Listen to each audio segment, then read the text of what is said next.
Shalom, shalom, shalom, shalom, peuple de Dieu. Je vous salue au nom de Jésus-Christ de Nazareth. Soyez bénis partout où vous me suivez, dans vos maisons, dans le bus, dans les trains, je ne sais pas où vous êtes.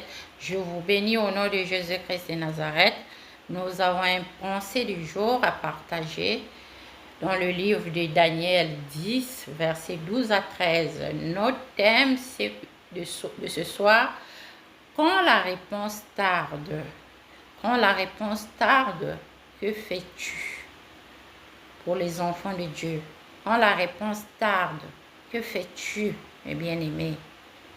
Quand tu pries, tu demandes à Dieu. Quand ça tarde, tu gênes, tu pries, tu cherches la face de l'Éternel.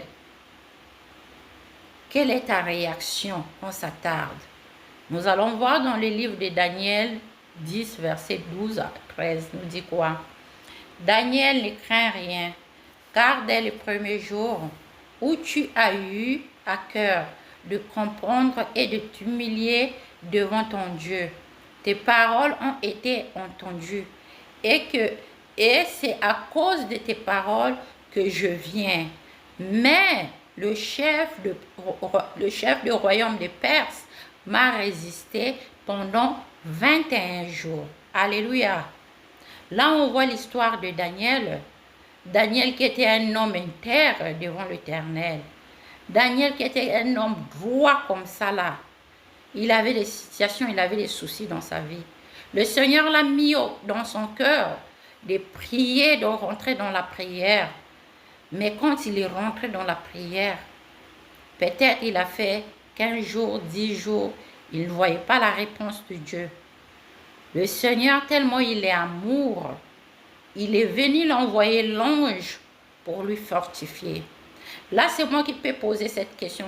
Je me pose peut-être la question, je dis, ben, le Seigneur, avant d'envoyer l'ange à Daniel, qu'il vient lui fortifier. Ça veut dire que peut-être dans son cœur, il avait vu la foi de Daniel, peut-être avait baissé pour dire que je suis resté, je priais peut-être 10 jours, mais depuis 10 jours, je n'entends pas la voix du Seigneur, je ne vois pas aucune manifestation. C'est pour cela que le Seigneur avait envoyé l'ange pour venir lui fortifier, lui dire qu'il ne baisse pas le bras à prier, continue à prier. Moi, j'ai entendu ta prière dès le premier jour que tu as eu l'idée de rentrer en prière, de rentrer peut-être en jeûne, de me chercher, moi, l'Éternel des armées. Aujourd'hui, ce n'est pas Daniel qui est là,